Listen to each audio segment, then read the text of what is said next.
विश्वानि देव सवितर दुरितानि परासुव यद भद्रम तन्न आसुव। यजुर्वेद के अध्याय 30 तीसरे मंत्र पर हम चर्चा कर रहे हैं। इस मंत्र का नाम गायत्री छंद होने से गायत्री मंत्र है। इस मंत्र के देव शब्द पर अभी तक हमने विचार किया है। अब हम सविता शब्द पर थोड़ी सी चर्चा करेंगे। सविता शब्द का अर्थ है उत्पन्न करने वाला और प्रेरणा देने वाला। संपूर्ण संसार की उत्पत्ति करने वाला परमेश्वर है। मौलिक निर्माण केवल परमात्मा करता है। अन्य किसी में भी मौलिक निर्माण करने की क्षमता नहीं है। कोई भी वैज्ञानिक मिट्टी का एक कण नहीं बना सकता। कोई भी योगी घास का एक तिनका नहीं बना सकता। कोई भी सम्राट शरीर का एक बाल नहीं बना सकता। मौलिक निर्माण केवल मात्र परमपिता परमात्मा ही कर सकता है। हां, परमात्मा के बनाए हुए पदार्थों से आगे का निर्माण मनुष्य कर सकता है। दूध बनाना परमात्मा का कार्य है। दूध के बाद दही मनुष्य बना सकता है। लकड़ी का नाम बनाना, लकड़ी का निर्माण करना परमात्मा का कार्य है। उसके बाद उस लकड़ी से मेज बनाए या ईंधन बनाए या किसी भी प्रकार का फर्नीचर बनाए या डंडा बनाए, ये मनुष्य का काम है।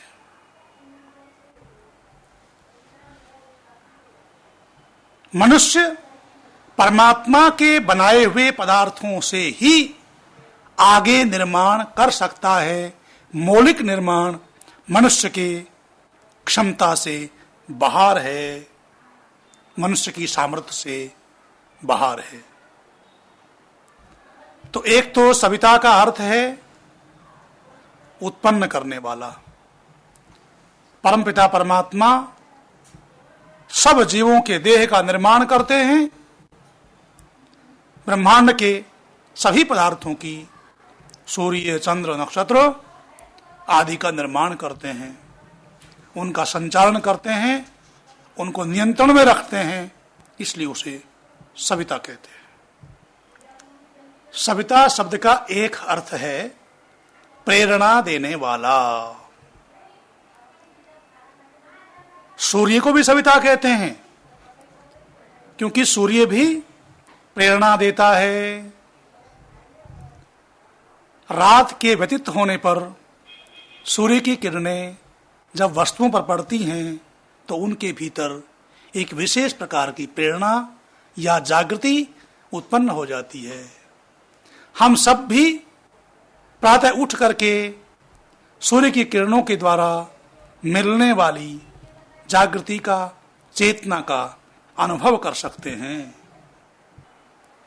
सूर्य की किरणों से गुलाब खिल उठता है। सूर्य की किरणें नहीं होती, गुलाब न खिलता।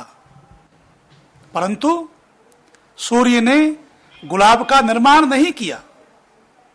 सूर्य की किरणें गुलाब नहीं हैं और न ही गुलाब सूर्य में विलीन होगा। परंतु सूर्य की किरणें ऐसी प्रेरणा दे देती हैं कि गुलाब की बीज रूप अविकसित शक्तियां विकसित होने को उद्यत हो जाती हैं।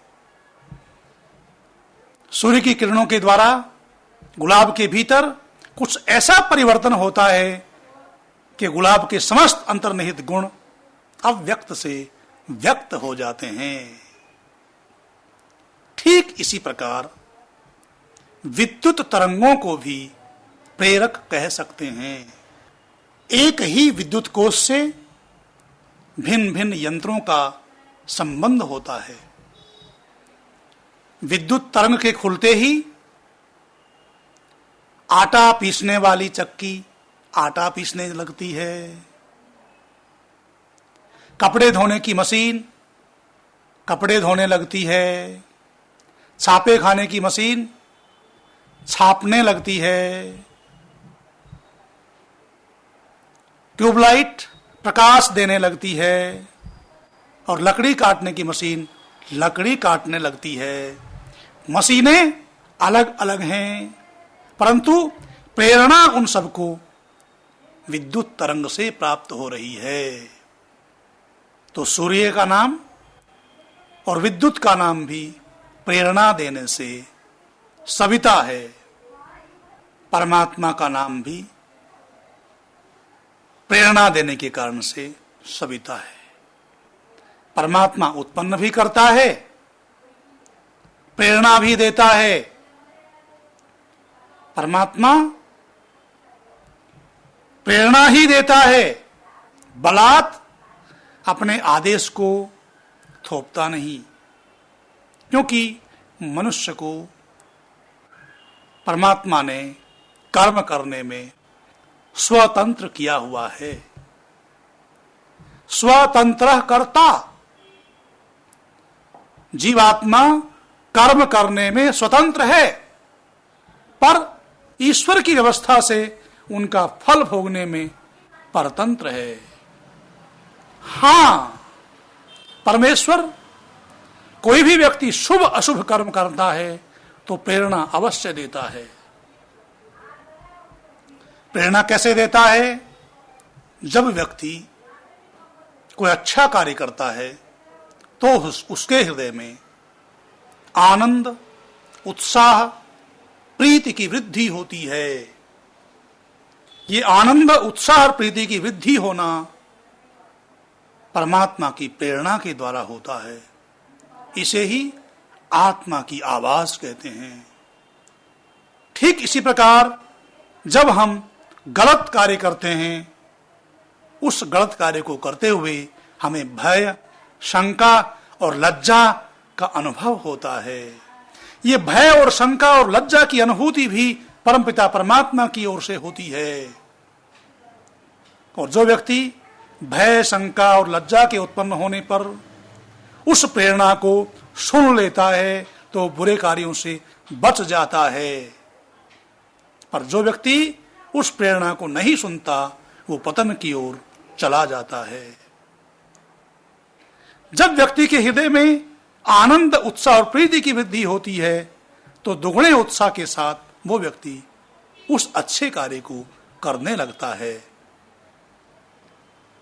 जब अच्छा कार्य व्यक्ति करता है तब परमात्मा की ओर से उस अच्छे कार्य को करने की प्रेरणा प्राप्त होती है। जब व्यक्ति गलत कार्य करता है तो उस गलत कार्य को न करने की प्रेरणा परमात्मा की ओर से होती है। उस प्रेरणा को, उस आत्मा की आवाज को, उस परमात्मा की आवाज को जो व्यक्ति सुन लेता है वो कभी भी पतन के मार्ग पर नहीं चलता, वो अपने जीवन में उन्नति ही करता है। ये है परमात्मा की प्रेरणा।